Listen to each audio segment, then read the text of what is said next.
දැන් අපි එහෙමනම් ඉන්නේ 2017 ගානේ. ඔයගොල්ලන්ට පේනවා ඉතින් තවත් සරල ශ්‍රේණි ආශ්‍රිත ගැටලුවක් ඇවිල්ලා තියෙන්නේ. දැන් එහෙමනම් අපි ඉතින් කලින් ගණන් ටික වගේම මේ ගානත් හදමු. ඉතින් ගාන කියවුවොත් එහෙම ගානේ කියන්නේ ගණිතඥ වෙන මූලධර්මයේ භාවිතයෙන් සියලු n ඈත z ධන සඳහා මෙන්න මේ ශ්‍රේණියේ මුල් පද nහි එකතුව අපිට n වරක් n ධන 1 වර්ගයෙන් ලැබෙන බව සාධනය කරන්න කියලා. ඉතින් ඔයගොල්ලෝ දන්නවා මේ සාධනයේදී අපේ මූලිකම පියවර වෙන්නේ අඩුතම ධන පූර්ණ සංඛ්‍යාවට ප්‍රතිඵලය සත්‍ය වෙනවද කියලා ඔප්පු කරලා පෙන්වන එක. ඒ කියන්නේ මෙතනදී නම් අපි මුලින්ම එහෙමනම් n සමාන 1ට ප්‍රතිඵලය සත්‍ය වෙනවද කියලා ඔප්පු කරලා පෙන්නමු. ඉතින් n සමාන 1 විට අපි එහෙනම් මුලින්ම ගමු LHS. එතකොට අපිට තියෙන්නේ සිග්මා r සමාන 1 ඉඳන් n වලට 1 වැටෙනවා. මෙතන r වරක් 3යි r ධන 1 තියෙන්නේ. ඉතින් දැන් ඔයගොල්ලෝ දන්නවා මේකෙදී අපි r සමාන 1 අවස්ථාව විතරයිනේ සලකන්නේ. කියන්නේ පළවෙනි පදේ විතරයි. එතකොට මෙතන 1 වරක් 3 වරක් 1 ධන 1 තියෙන්නේ. ඒ කියන්නේ මෙතනින් n 3 ධන 1 ඒ කියන්නේ 4යිනේ.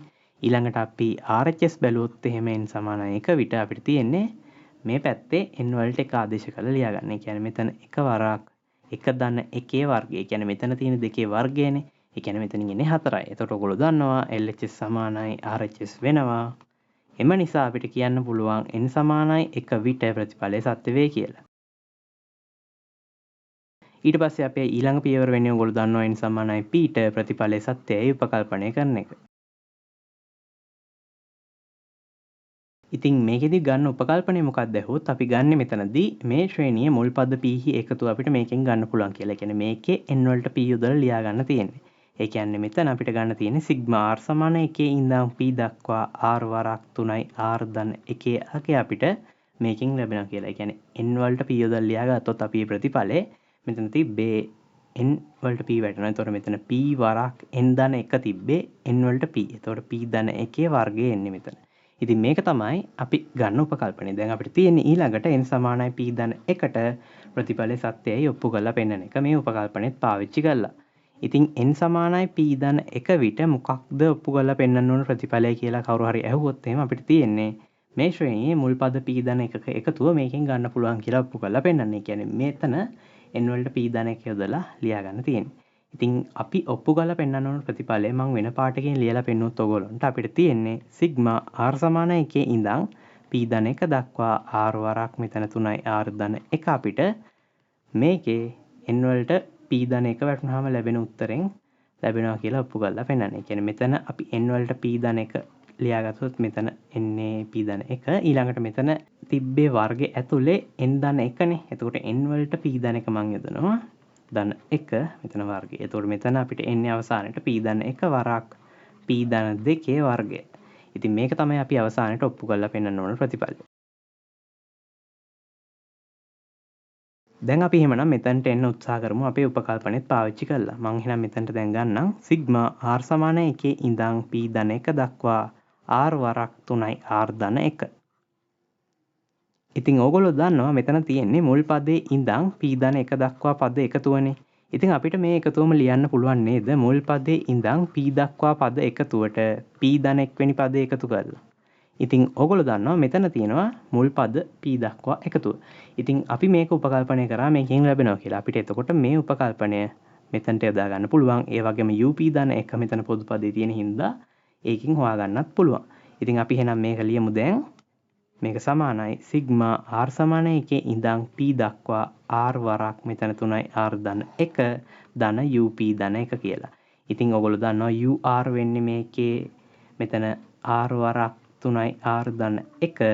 එතකොට අපිට up ධන 1 ඕන නම් r වලට p ධන 1 ආදේශ කරන්න තියෙන්නේ. එතකොට මෙතන එන්නේ p ධන 1 වරක් මෙතන 3යි මෙතන එන්නේ p ධන 1 වැටෙනවා. ධන 1 දැන් මේක තව පොඩ්ඩක් සුළු කරලා ලියාගත්තොත් මෙතන එන්නේ p ධන 1 වරක් 3යි p ධන 4ක්. ඉතින් ඕක එනවා කියලා පැහැදිලි ඇති ඔයගොල්ලන්ට. අපිට තියෙන්නේ එතකොට up ධන 1ට මේක යොදා ගන්න මේ එකතුවට මේ උපකල්පනය යොදා ගන්න. ඉතින් මම හිතනවා දැන් මෙතනට එනකම් පැහැදිලි ඇති කියලා. මම මේවා ටික ඉක්මනින් පැහැදිලි කරන් යන්නේ. මේවා මීට වඩා හොඳින් කලින් ගණන් වලත් මේ වගේම පැහැදිලි කරලා තියෙනවා. ඒ හින්දා මම හිතනවා කාලේ අවශ්‍ය නැහැ කියලා මෙතනට අවතරව යොමු කරන්න. ඒ හින්දායි මේ විදිහට ටිකක් වේගෙන් මම ඉක්මනින් මතක් කරගෙන යන්නේ මේ ටික. දැන් මේක අයින් කරගන්නම් ඒක අවශ්‍ය නැහැ නේද? එහෙමනම් මම මෙතනට උපකල්පනය යොදා ගන්නවා p වරක් p ධන 1 වර්ගය. ඊළඟට මෙතනට up ධන 1ට මේක යොදා ගන්න. p ධන 1 වරක් එතන 3යි p ධන 4.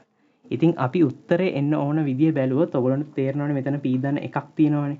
ඒ කියන්නේ අපි මෙතනින් p ධන 1ක් පොදුවට ගන්න ඕනේ නේද කොහොමත්. ඒ කියන්නේ එහෙනම් මම මෙතන මුලින්ම p ධන 1ක් පොදුවට ගන්නවා.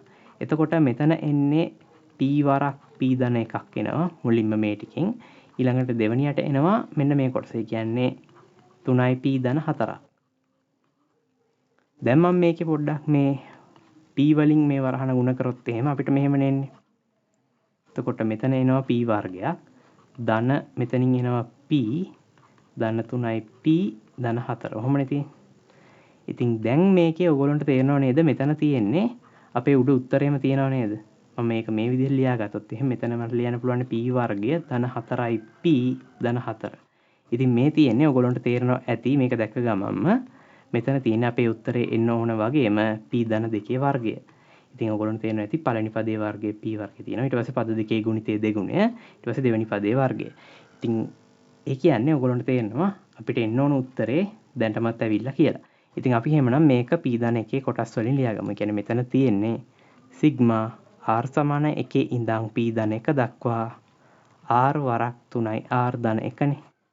ඉතින් මෙතන p ධන 1 ඊට පස්සේ මෙතන p ධන 2 අපිට ලියන්න පුළුවන් නේද p ධන 1 ධන 1 කියලා. ඉතින් ওই විදිහට මේක ලියාගමු. ඊට පස්සේ අවසානයේ අපිට ලියන්න තියෙන්නේ එනම් n සමානයි p ධන 1 විට ප්‍රතිඵලය සත්‍ය වේ කියලා. ඊට පස්සේ ඔයගොල්ලෝ ඔක ලියලා අවසානයට කියන්න එම නිසා ගණිතඥ මූලධර්මයේ අනුව සියලු n ඈත ඉසෙත් ධන සඳහා මෙන්න මේ ප්‍රතිඵලය සත්‍ය වෙන බව කිව හැකියි කියලා. ඉතින් ඔයගොල්ලෝ මේ සිංහල ටික හරියට ලියලා ගාන අවසන් කරන්න. මම හිතනවා එහෙනම් මේ ගානත් බොහොම සරලව ඔයගොල්ලන්ට හදාගන්න පුළුවන් විදිය පැහැදිලි වෙන්නේ නැති කියලා. අපි එහෙමනම් ඊළඟ ගානෙන් හමු වෙමු.